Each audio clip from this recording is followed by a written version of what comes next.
এখন বাজে 6:43। সকাল বলবো না ভোর বলবো বুঝতে পারছি না। আকাশের ওয়েদার একটুখানি খুলে দেখলাম ভয়ানক খারাপ। তোমাদেরকে দেখাচ্ছি, দেখো পাখিগুলো এই সময় কিচমিচ করে, মানে খুব সুন্দর কিচিরমিচির করে। পাখিগুলোও বেরোয়নি, মানে ওদেরও এত প্রচণ্ড ঠান্ডা। তার ওপর আবার কেমন একটা ওয়েদার, মনে হচ্ছে আজকে পুরো মেঘলা দেবে। রোদের তো কোনো মানে পূর্ব দিকটা তো একটু লাল আভাও দেখা যায়, সেটাও দেখা যাচ্ছে না। আজকে ওয়েদার খুব খারাপ। উঠেছি 6:05, 6:43 বাজে। ওপরতলার সমস্ত কাজবাজগুলো হয়ে গেছে, এবার যাব নিচে তলায়। কিন্তু ওয়েদার দেখে আর কোনো কাজ করার ইচ্ছাটুকুই হচ্ছে না। নিচেকার ঘরের জানলা টান্ডাগুলো খুলে দিলাম বটে একটু আধটু, তবে না খুললেই মনে হয় ভালো হতো। খুব ঠান্ডা হাওয়া দিচ্ছে। এই ঘরটা পরিষ্কার করে নেব। বাকি দুটো ঘর, 3টে ঘর পরিষ্কার করা হয়ে গেছে। আজকে হচ্ছে রবিবার, রবিবার ব্রেকফাস্টটুকু আগে করে নেব, তারপরে স্নান টান করে নিশ্চিন্ত হয়ে পুজো করব। পুজো করে সকালে রান্না করব। গতকাল এইগুলো জামাগুলো কেচে দিয়েছিলাম, দুপুরবেলা মেশিনটা চালিয়েছিলাম। সন্ধে নাগাদ প্রায় মেশিনেতেই অর্ধেকটা শুকিয়ে গেছে, তবুও আর একটুখানি দিয়ে দিই। জানি না রোদটা মানে চরমভাবে উঠবে কি না আজকে বুঝতে পারা যাচ্ছে না, তবু যেটুকু উঠবে সেটুকু তো একটুখানি মোটামুটি হয়ে যাবে। একটুখানি গরম হলেই তারপরে তুলে নেব। তবে তো দিয়ে তো যায়, নাহলে ওই দেবো করে দেওয়া হবে না, তোমার জমাই হয়ে থাকবে। রোদে শুকনো জামা কাপড় পরার মজাই আলাদা। তবে উঠবে মনে হয়, একটু বেলা হলেই রোদটা উঠবে। তবে রোদ উঠবে, তারপরে কাজকর্ম আরম্ভ করলে তো আমাদের মতন হাউসওয়াইফদের হয় না। না, আমাদের রোদ উঠুক আর নাই উঠুক, হ্যাঁ আমাদের সংসারের কাজ লেগেই থাকে। চলো জামা কাপড়গুলো দিয়ে দিয়ে তারপরে চা খাবো। 1 কাপ ভালো করে চা খাবো। সকালবেলা 1 কাপ খেয়েছি, আর 1 কাপ খেতে হবে, নাহলে এনার্জি পাবো না। বৌদি আসবে, তা বৌদির সঙ্গে একটুখানি চা খাবো। এই কাজটা লেট মোটেই করা যায় না, এই হচ্ছে বাসনের ঝাঁকি খালি করা। বৌদিমণি এসেই আগেই চিৎকার করবে, বাসনের ঝাঁকি খালি করে দাও গো, বাসনের ঝাঁকি খালি করে দাও। আমি বলি তুমি অন্যান্য কাজগুলো করো না, আমি দিচ্ছি তোমায়। আর 1 সপ্তাহ যাবৎ হলো সন্ধ্যাবেলায় তোমার জলের ট্যাঙ্ক ভরে রেখে দিই, জল তুলে রেখে দিই, কিন্তু এত ঠান্ডা হয়ে যাচ্ছে সকালবেলায় ভরছি। আবার সকালবেলা এক একদিন কারেন্ট থাকছে না, 1 ঘন্টা 1.5 ঘন্টা কারেন্ট থাকছে না, সেও আর ভয় আছে। সকালবেলায় জলটা তুললে কি হয়, জলটা গরম পায়। তোমরা তো যারা দেখছো আমার ভিডিও অনেক দিন ধরে, তারা তো জেনেই গেছো বাড়িটা নেহাত ছোট নয়, অনেক বড়। তাই কাজগুলো বেশ আছে, দুজনে মিলে করি। এবার ওর ওপর যদি চাপ দিয়ে দিই বা ওকে যদি এই তোমার কাজের লোক রেখেছি তো কী হবে, ঠান্ডা জলেই বাসন মাজুক, তাহলে কি হবে, অসুস্থ হয়ে পড়বে। আর অসুস্থ হয়ে পড়লে তোমরা তো দেখেইছো অবস্থা খুবই খারাপ হয়ে যায়। সুতরাং ওই চিন্তাভাবনাটাও মাথায় থাকে যে ও যাতে অসুস্থ হয়ে না পড়ে। 2 দিন ত্রিবেণী গেলাম, মগরা গেলাম। আসলামের দোকান থেকে যে কুশন কভারগুলো তৈরি করতে দিয়েছি তোমরা তো জানোই, সেগুলো যে নিয়ে আসবো আমার মনেই থাকে না। আসলামের দোকানের ওপর দিয়ে আসলে হেঁটে যাই না, তো যাই তো টোটো ধরে, মানে ত্রিবেণী টোটোগুলো যখন ধরি তখন তো টোটো দিয়ে চলে যায়, আর মনে থাকে না। কুসুমকে এখানে বলেছি তুই এখানে পড়তে বস, আমি ঘরগুলো ঝাড় দিয়ে দিই, মানে বিছানাগুলো শুক আর নাই শুক, সকালবেলা ঝাড় না দিলে না আমার ঠিক তৃপ্তি হয় না। ব্যাস, মোটামুটি বিছানাগুলো ঝাড় দিয়ে দিয়েছি। আর একটা বিছানা আছে, কেননা ওর বইগুলো ছড়ানো আছে। আর বৌদি যেহেতু বলছে যে চা দাও চা দাও, এটা 2nd রাউন্ডের চা, মানে সকালবেলা আমার চা খাওয়া হয়ে গেছে, আর বৌদির সঙ্গে একটুখানি চা আবার নিয়েছি। ঠান্ডা তো একটুখানি চা না নিলে মানে স্নান করতে যেতে ইচ্ছা হচ্ছে না, যে স্নান করতে যাব। দেখো শীতকালে স্নান মানে কি বলবো, গরমকালের থেকে আরামদায়ক। একটু যদি তুমি জল গরম করে নাও না, ঢালার পর দেখবে একটা শরীরের যেটা একটা চাঙ্গা ভাব হয়ে যায়, যেটা গরমকালে হয় না। আর একটা জিনিস তোমাদের দেখাচ্ছি, দেখো এত জাল দিয়ে সমস্ত ঢেকে দিলাম তো বেগুন গাছগুলোকে, তাও বেটারা এসে হাত ঢুকিয়ে দেখো বেগুন খেয়ে, মানে কি বলবো, অর্ধেকটা করে খেয়েছে, খেয়ে একদম তছনছ করে দিয়ে চলে গেছে। ভাগ্যিস বলো জালটা ছেড়ে নি, তবে ওদের টার্গেট কিন্তু এর নেক্সট বারে জালটাকে ছিঁড়বো, এটা ওদের টার্গেট। মানে চোখে পড়ে গেছিলো, তার জাল আছে তো ওই জন্য আমি অতখানি খেয়াল করিনি যে জাল আছে, নিশ্চিন্ত আছি যে বেগুনগুলো খাবে না। তবে আরও ক্ষতি করেছে, তোমাদেরকে দেখাচ্ছি। তার আগে গাছগুলো দেখিয়ে নিই, কেননা তোমরা বলেছো বাগানের আপডেট দিচ্ছ না। তাই দেখো, এই পমপম কিন্তু আমার বাগানে নতুন, আগে বসাইনি। আমি প্রভুকে বলেছিলাম পমপম বসাবে, অনেক রঙের হয় এবং বড় বড় হয়। আর তোমার বিয়ে বাড়িতে দেখবে এই যে বড় বড় পমপমগুলো সাইডে দিলে কি ভালো লাগে বলো। এখন বিয়ে বাড়ি নেমন্তন্ন নেই, নিমন্ত্রণ পাইনি। আর এদিকে ক্যালেন্ডুলা হচ্ছে একটা দুটো, তবে সমগ্র যখন ফুটে যাবে তখন এর চিত্রটাই হয়তো আলাদা হয়ে যাবে। তোমাদেরকে সবটুকুই তো শেয়ার করি। আর এদিকে দেখো একটা দুটো টব ছাড়া সমস্ত পিটুনিয়া ফুটে গেছে, সবে সাদার সংখ্যা বেশি হয়েছে, অন্যান্য কালারের থেকে সাদার সংখ্যা বেশি হয়েছে। যাক, লেটে এবারে তো বসাবো ভাবতেই পারিনি, অনেক লেট হয়ে গেছিলো, পরিকল্পনা অন্যরকম ছিল, সে তো তোমরা দেখেইছো।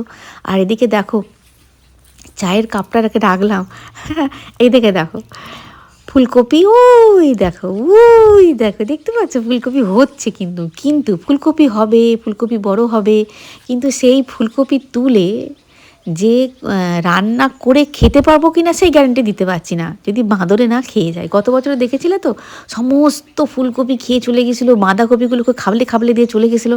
বাঁধাকপি এবারে বসাইনি, বাঁধাকপি না, প্রভু বাঁধাকপি আর বসাতে হবে না। হ্যাঁ, আর বাঁধাকপি ফুলকপি ভালো লাগছে না, তবে নিজেদের হাতের চাষের একটা ফুলকপি, এর একটা আলাদা একটা অনুভূতি নয় কি। আর এদিকে পালং শাক বড় ঘন ঘন হয়ে গেছে, এবার পালং শাকও কিছু তুলে খেয়ে নিতে হবে। আর একটা জিনিস দেখাচ্ছে, কি অত্যাচারটি করেছে তোমাদেরকে দেখালাম না, হলুদ গোলাপটার কুঁড়ি হয়েছে, দেখো কুঁড়ি দুটো খেয়ে চলে গেছে, আজকালের মধ্যেই ফুটতো গো, কুঁড়ি দুটো খেয়ে চলে গেছে। ওরা গোলাপের কুঁড়ি কেন খাই বলো তো, আমি যে এত আছে পৃথিবীতে জিনিস, তোরা কেন কুঁড়ি খাস। আর এদিকে প্রভু দিচ্ছে একটা ফাঙ্গিসাইড, প্রত্যেকটা গাছে এই সময় ফাঙ্গিসাইড দেবে জানো, অনেক ফাঙ্গিসাইড আছে, ফাঙ্গিসাইড রেশিও মেনটেন করে গাছগুলোতে দেবে, কেননা এই সময় ছোট্ট ছোট্ট মেরির মতন পোকাগুলো আসে, যদি কোনো ক্রমে একটা গাছে লেগে যায় তাহলে কিন্তু সংক্রমিত হয়ে যাবে সব গাছগুলো। তারপরে স্নান করা হয়ে গেছে, স্নান করে চলে এসেছি ঠাকুর পুজো করব। স্নানটা করে নিয়ে আজকে ঠাকুর পুজোটা করে নেব। অন্যান্য দিন ব্রেকফাস্টের পরে করি, আজকে ব্রেকফাস্টের আগে করব। ওই যে তোমাদের বললাম না যে কি বলবো, আমাদের হাউসওয়াইফদের বেসিক কাজগুলো এক প্রায় থাকে, কিন্তু কে আগে করে কেউ পরে করে, এটা তার পরিবারের কি বলবো, তার অন্যান্য সদস্যদের রুটিনের ওপরে নির্ভর করে, সে আগে করবে কি পরে করবে, কিন্তু করতে হয়। আগে করলেও করতে হয়, পরে করলেও করতে হয়।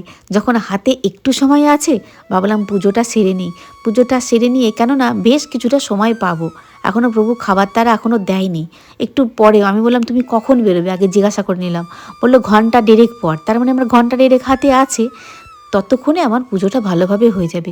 আর পুজোটা সকালবেলায় করে নিলে কি যে শান্তি মনের মধ্যে হয় গো। ওই যে ধুনোটা দিই না সকালের দিকে, সন্ধ্যাবেলায় দিই, ওই যে ধূপের গন্ধ, ফুল দিয়ে সাজিয়ে দিলাম, শঙ্খটি বাজলো, শঙ্খ তো দুবেলায় বাজায়, যেহেতু আমার গোবিন্দ আছে, গোপালবাবু আছে, শঙ্খ তো আমি দুবেলাই বাজাই।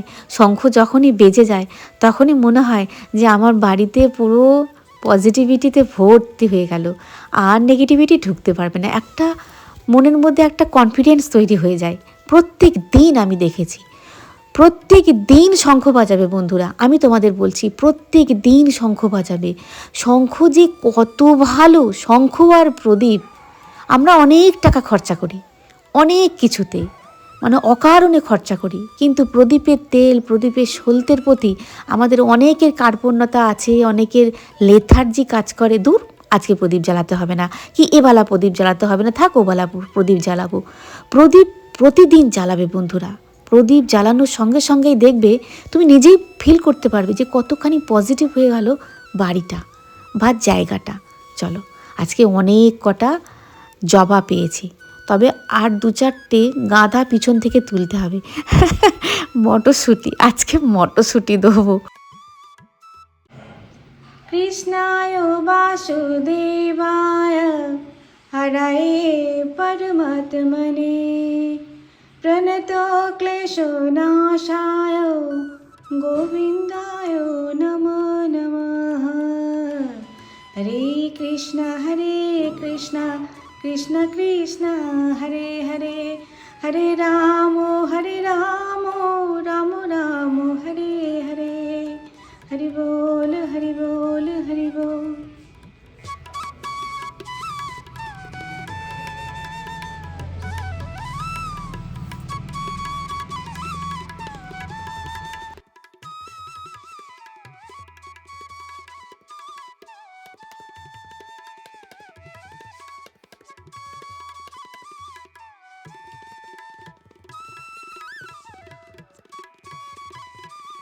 শান্তি করে পুজোটা করে নিলাম, করে নিয়ে জলখাবারটা বানিয়ে নিই, কারণ আজকে রবিবার তো। হ্যাঁ, আজকে বেলা কেউই করবে না। প্রত্যেকটা বাড়িতে, শুধু আমার বাড়িতে নয়, প্রত্যেকটা বাড়িতে তোমার যা কাজবাজ থাকে তার উপর কাজবাজ একটু বাড়িয়ে দেয় কারা বলো তো? যে বাড়িতে বায়না করা লোকের সংখ্যা বেশি থাকে। প্রত্যেকটা বাড়িতেই কম বেশি থাকে, আমার বাড়িতেও আছে। আজকে রুটি খাবো না, আজকে পরোটা খাবো। আলাম ও বাবা, আজকে পরোটা খাবি? ভাগ্যিস আলুর দমটা আমি কুটেছিলাম। আলুর দমটা আমি একটু বেশি করেই কুটেছিলাম, কেননা প্রভু নিয়ে যাবে। প্রভু ভাত খেয়ে যাবে, টিফিন নিয়ে যাবে, কেননা আসতে ওর অনেকটা রাত হয়ে যাবে আজকে। আর বাইরের জিনিস খাচ্ছে না বলে ভেবেছি 2-3টে পরোটা দিয়ে দেবো টিফিনে। যদি খিদে পায় তো খেয়ে নেবে, আর যদি খিদে না পায় তো আমার বাড়িতে চলে আসবে। তা বেসিক মশলা দেওয়া দিয়েছি। আজকে একটু কসুরি মেথি দিলাম শেষের দিকে। কসুরি মেথি দিলে দেবে ফ্লেভারটা খুব সুন্দর হয়। আর আলু সিদ্ধই হয়ে গেছে, আলুগুলো দিয়ে দিলাম। দিয়ে ওই যে টিফিনও হবে, টিফিন নিয়ে যাওয়াও হবে। অনেকটা দুধ আছে, আলুর দমে যদি তুমি আমুল দুধ দাও খুব সুন্দর খেতে হয়। তা আমুল দুধটা যখন আমার নেই, তখন এমনি দুধই আছে, সেটাই দিয়ে দিলাম। তবে এমনি দুধের সঙ্গে আমুল দুধ যখন গুলে আলুর দমে দেবে না, সে যে এত সুন্দর একটা ফ্লেভার হয়, খুব সুন্দর ফ্লেভার হয়। কটা চেরা কাঁচা লঙ্কা দিয়ে দিলাম, ব্যাস আলুর দম তৈরি। আর ওদিকে পরোটাটা গরম গরম করলেই হয়ে যাবে। পরোটা যদি আমি আগে করতে যাই তাহলে কুচুম একটা শুধু মুখে খেয়ে নেবে, প্রভু একটা শুধু মুখে খেয়ে নেবে। ওই জন্য আমি সবসময় না তরকারিটা আগে করি, তারপরে পরোটাটা করি। যদি খাও তরকারির সঙ্গেই নিয়ে খেয়ে নাও। হ্যাঁ, এর জন্যই আর কি আগে তরকারি করি, তারপরে পরোটা করি। বৌদি আবার এই চাকতির নিচে একটা তোয়ালে আছে, দেখেছো তো? হলুদ রঙের তোয়ালে, তোমরা তো দেখেইছো। সেই তোয়ালেটা কেচে কোথায় রেখেছে খুঁজে পাচ্ছি না। আমি বৌদিকে বললাম, তুমি কোথায় রেখেছো? বলছে এখানেই তো রেখেছিলাম। সেটাকে আর খুঁজেই পাওয়া যাচ্ছে না। আমি ওমা, বাড়ি থেকে তোয়ালেটা গেল কোথায়? ওটাকে আর খুঁজেই পাওয়া যাচ্ছে না, ভগবান জানে। ওই তবে কুচুম সেদিকে গাড়ি পরিষ্কার করবে বলেছিল, মানে আমাদের এই 4 হুইলারটা। আমার মনে হয় ওই 4 হুইলার পরিষ্কার করার জন্য কুচুমই নিয়ে চলে গেছে। বৌদি বলছে আমি তো এখানে কেচে রেখে দিয়েছিলাম। হ্যাঁ, এখনও কুচুমকে জিজ্ঞাসা করা হয়নি। এরকমভাবে পরোটা, মানে খুব অল্প তেলে পরোটা প্রভু খায়, আমি খাই, কিন্তু কুচুম খায় না। কুচুম একটা একটা করে পরোটা ভাজতে হবে, এবং সেটাও বুঝতেই পারবে যে এটা হচ্ছে ফাঁকিবাজি পরোটা, মানে হালকা তেল ব্রাশ করা থাকবে আর কি। আর কুচুমের পরোটাগুলো হয় একটু তেলালো তেলালো পরোটা, নাহলে বলবে পরোটা করেছো গায়ে তেল লেগে নেই। আবার দেখো, এরাই আবার তেল বর্জন করবে একটা বয়সের পর গিয়ে নিজেরা থেকেই। তবে এখন খেয়ে নিক, এখন তো ছুটছে, দৌড়চ্ছে, এখন কোনো অসুবিধা নেই। যখন আবার মানে হেলথ কনসিয়াস হয়ে যাবে, তখন আবার নিজে থেকেই ছেড়ে দেবে। তবে আশীর্বাদ আটাটা নিয়ে এসেছিলাম, দেখেছো পরোটা? কিন্তু এই পরোটাগুলো একটু ময়দা নয়, কিন্তু এই পরোটাগুলো সবটাই আটার। কিন্তু ওই যে তোমাদের বললাম আশীর্বাদ আটা নিয়ে এসেছে, আটাগুলো একদম সাদা সাদা হচ্ছে, পরোটাগুলো বোঝাই যাচ্ছে না যে এটা ময়দার না আটার। সব কটাই এগুলো আটার। তোমরা তো শুধু আটার পরোটা দেখেছো, আমি যখন করি একটু কালচে কালচে হয়, কিন্তু আটাটাই দেখলাম কালচে কালচে হয়নি, বেশ ভালোই হয়েছে। মানে হ্যাঁ, ময়দার মতন অত সাদা হয়নি, কিন্তু ময়দা তো খাওয়া একদমই ভালো নয়, একদম বর্জন করে দিচ্ছি জানো। খুব খুব কম সম ময়দা ব্যবহার করি। চলো, শুকনো শুকনো একদম আলুর দম করেছি, আর ঠাকুরের প্রসাদ আছে, ওই দিয়ে হয়ে যাবে আজকে রবিবারের জলখাবার। এটা হচ্ছে ঠাকুরের প্রসাদ। ঠাকুরের প্রসাদ এইভাবেই খাওয়া হয়। বৌদির জন্য কিছু রেখে দিয়েছি, বৌদি এখনও জলখাবার খায়নি। আর এখান থেকে কুচুমকে একটুখানি দিচ্ছে, এটা হচ্ছে ছানার কেক আর তুলসী পাতা বৌদিও খায় মাঝে মাঝে প্রসাদ থেকে, আমিও খাই। কুটে টুটে রেডি করে রেখে দিলাম। কি রান্না হবে, খুব সাধারণ রান্না হবে, রবিবার হলেও। সকালবেলার পরোটা আলুর দম খাইয়ে দিয়েছি, এবার স্বাভাবিক রান্না হবে, একদম সাধারণ রান্না হবে। তারপর একটুখানি জলখাবার খাবো, তারপরে লাগবো কাজে। হাড় খুলে ফেলেছি ওয়েদারে, একে তো এরকম ওয়েদারে কি রান্না করবে আমার মাথা কাজ করে না। আমি সকালবেলায় যদি দেখি উঠেছে বেশ রোদ ঝলমলে, হ্যাঁ মানে কি বলবো, একটা ভালো এনার্জি পাই। আর এই একে শীত, তারপর এরকম ওয়েদার, আমার তো মনে হয় প্রত্যেকটা মানুষ 90% মানুষ এই ওয়েদারকে পছন্দ করে না। তাই সকালবেলা উঠেই না মাথাটা আমার গরম হয়ে গেল। আর সব থেকে বড় কথা কী বলো তো, কী রান্না করবে এই ওয়েদারে না ভালো লাগে না। এই ওয়েদারে মনে হয় একটু শীতকালে এরকম ওয়েদারে মানে গরম গরম কিছু খাই, অল্প কিছুর মধ্যে করি। হ্যাঁ, কিন্তু প্রভু আমার এই কী বলবে, দেখেছো এই ওয়েদারে আবার কারেন্টও চলে যাচ্ছে। এখন আমার কারেন্ট এলো, তোমাদের সঙ্গে মানে কি এত কারেন্ট যাচ্ছে। রান্নাবান্না দেখলে তো কুটে নিয়েছি। আমার বাড়িতে কুচুম ওই হাবড়া চাবড়া খেতে চায় না, আবার কুচুমের বাবা একটু হাবড়া চাবড়া পছন্দ করে, আর আমি পছন্দ করি ওরা যদি খুশি হয় সেটাই আমার ভালো লাগে। কিন্তু বাবা একদিকে, বাবা উত্তর মেরুতে যায়, ছেলে দক্ষিণ মেরুতে যায়। তুমি কোন দিকে যাবে? তাহলে চলো রান্নাবান্নাগুলো করে নিই, কুটে টুটে নিয়েছি, রান্না করে নিই। আর ভাতটা একটু পরে চাপাবো। তুমি দেখবে রান্না নামাবে ঠান্ডা হয়ে যাবে, কিন্তু ভাতটা শেষে প্রথমে ভাতটা করছিলাম আমি, সকালবেলা জিজ্ঞাসা করে নিয়েছি, একটু ভারী টিফিন করেছে তো আমি জিজ্ঞাসা করলাম ভাত কখন খাবে বলো। হ্যাঁ, না বেলা হলেও অসুবিধা নেই। আমি যাকে বাবা ভাতটা শেষে করলে গরম গরম ভাত দিয়ে একটা যে কোনো একটা তরকারি হলেই খাওয়া হয়ে যায়, নয় কি? আমার তো হয়। রান্না বান্না করে নিই, পরে গল্প করছে। সকাল থেকে তো আসতেই পারিনি তোমাদের কাছে, নয় কি? আজকে সানডে সিম্পল মেনু, চলো দেখিয়ে দিই। ডাল করেছি, যেহেতু আমার মাছ ডিম ভালো লাগছে না, একটু ডালটা খুব মানে চাপ চাপ হয়ে গেছে, একটু পাতলা করবো ভাবলাম। আমার আবার খুব চাপ চাপ ডাল ভালো লাগে না, একটু পাতলা পাতলা ডালই ভালো লাগে। টমেটো দিয়ে আর পেঁয়াজ কলি দিয়ে করেছি মুসুর ডাল, একদম প্লেন মুসুর ডাল করেছি। এখানে ডিম কষা করে রেখে দিয়েছি, ডিম ভাল লাগে না খেতে, একদমই ডিম খেতে পারি না। আর এখানে ফুলকপি, আলু, শিম, টমেটো দিয়ে একটু মানে ঝাল করেছি আর কি। এই হয়েছে আজকের রান্না। আর গরম গরম পেঁয়াজি ঠিক বলবো না, এখানে পেঁয়াজ আছে, কুচো কুচো করা তোমার কি বলবো, ফুলকপি আছে, একটু বাঁধাকপি আছে, সব মিশিয়ে দিয়েছি। আমার এই পকোড়াটা খেতে যে কী ভালো লাগে, পেঁয়াজ দাও আর নাই দাও, এমনি নিরামিষ হলেও ভালো লাগে। পেঁয়াজ দিতেই হবে তার কোনো মানে নেই, কিন্তু আমার নিরামিষ হলেও এই পকোড়াটা খেতে খুব ভালো লাগে। এই পকোড়াটার মধ্যে যদি কুচি কুচি করে বাদাম দেওয়া যায় তাহলেও কিন্তু খুব ভালো হয়। আমি এত ভালোবাসি এই পকোড়াটা শীতকালে খেতে, আমি ঠিক তোমাদের বলে বোঝাতে পারবো না। কান খুলতে পারছি না, হাতগুলো কি ঠান্ডা লাগছে। তোরা হয়তো বললো বেশ হয়েছে, তুমি তো বলো ঠান্ডা ভালো লাগে। দেখো অতিরিক্ত কোনো জিনিসটাই ভালো নয়, কোনো জিনিসটাই ভালো নয় অতিরিক্ত ঠান্ডা পড়েছে। এই ঠান্ডাতে মানে যাদের সকালে ঠান্ডায় কাজ করতে হয়, সকালবেলায় সমস্ত হাউস ওয়াইফদেরই কাজ করতে হয়। বেশি কাজের কষ্ট হয় বলো তো হাউস হেল্পারদের, যে মানে ওরা তো বাসনগুলো এসে মাজে, ওদের বেশি কষ্ট হয়। তাই ট্যাঙ্কের জলটা আমি সন্ধ্যাবেলায় তুলছি না, ঠাকুরকে ডাকছি তুমি সকালে 1 ঘন্টা দিও যেন কারেন্ট থাকে, তাহলে ট্যাঙ্কের জলটা তুলে নিতে পারবো, তাহলে গরম থাকবে জলটা।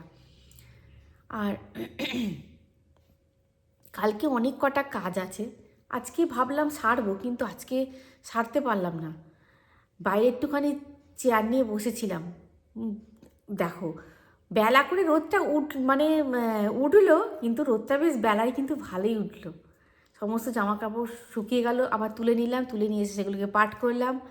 তারপরে আবার সকালে যে বাসনের ঝাঁকি খালি করার ব্যাপার থাকে, আবার আমার দুপুরও বাসনের ঝাঁকি খালি করার ব্যাপার থাকে, নাহলে বৌদি বাসন মেজে রাখতে পারবে না। জামা কাপড়গুলো পাটসাট করে রাখলাম।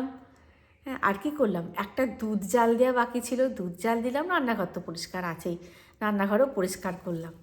কানগুলো দেখেছো, কানগুলো খুলতে পারছি না, কানে যেন বেশি ঠান্ডা লাগছে। কত কাজ, উনোকুটি কাজ মেয়েদের বলো, সব বাড়িতেই আছে, শুধু আমার বাড়িতে নয়। আমার ঢাক পেটালে হবে না, সব বাড়িতেই আছে। আমার এক সম্পর্কে জেঠু ছিল, তো জেঠু মাঝে মাঝে আসতো, জেঠু মাঝে মাঝে বাড়িতেও থাকতো, মানে ওনার বাড়িতেও থাকতেন, আবার বাইরেও থাকতেন। বাইরে যখন থাকতেন ওনাকে নিজেকে রান্না করে খেতে হতো। তা আমার বাবা আমাদের বাড়িতে যখন আসতো, তখন আমার বাবা যদি আমার মাকে কিছু বলতো, তখন বলতো, দিলীপ ওরকম বলিস না, জানিস ওরা থাকে বলে, বাড়ির বউয়েরা বাড়িতে থাকে বলে আমরা কত নিশ্চিন্ত, তুই জানিস না। আর শুধু রান্নাটুকুই কাজ রে, ওদের কত কাজ। আমি তো বাইরে থাকি, আমি বুঝতে পারি ওদের কত কাজ, যে কাজগুলো আমাকে একা সব কিছু করতে হয়। আমি দেখেছি ওরা তার মধ্যে কত কাজ করে। মানে জেঠু বাইরে একা থাকতো, সবটুকুই করতে হতো। জেঠু বুঝতে পারে যে একটা বাড়িতে পেরেছেন, যে একটা বাড়িতে মেয়েদের কত কাজ থাকে। বুঝতে পেরেছ? আর তোমরা অনেকেই জিজ্ঞাসা করেছো মায়ের শরীর কেমন আছে। মায়ের হাতটা দুদিন খুব ব্যথা করেছিল, আমি বলেছিলাম তুমি এক্ষুনি আইস ব্যাগ দিয়ে সেঁক দেবে। সেঁক দিয়ে আবার ভাবছি ঠান্ডা লেগে যাবে না, তো বললাম তো আমি বেশি দিও না মা, যদি ঠান্ডা লেগে যায়। দিয়ে মোটামুটি ভালো আছে। আর ভাইকে তো ওই যে হ্যাঙ্গিং ব্যাগ দিয়ে দিয়েছে হাতটাকে রাখার জন্য, ওইটা দিয়েছে। ওইটা দিয়ে এখন থাকতে হবে প্রায় মাসখানেক। হ্যাঁ, মোটামুটি আমার প্রেশারটা লো। 1 সপ্তাহ পর দেখা যাক। আছি একটুখানি সাবধানতাতেই, মানে সাবধানতা মেনটেন করেই আছি। 1 সপ্তাহ পর মাপাবো, দেখা যাক কী হয়। বুঝতে পারলে, এই হচ্ছে ব্যাপার। তাহলে ভিডিওটা এই পর্যন্তই, দেখা হচ্ছে পরের ভিডিওয়। খুব ভালো থাকবে, খুব সুস্থ থাকবে। আছি বন্ধুরা, টাটা।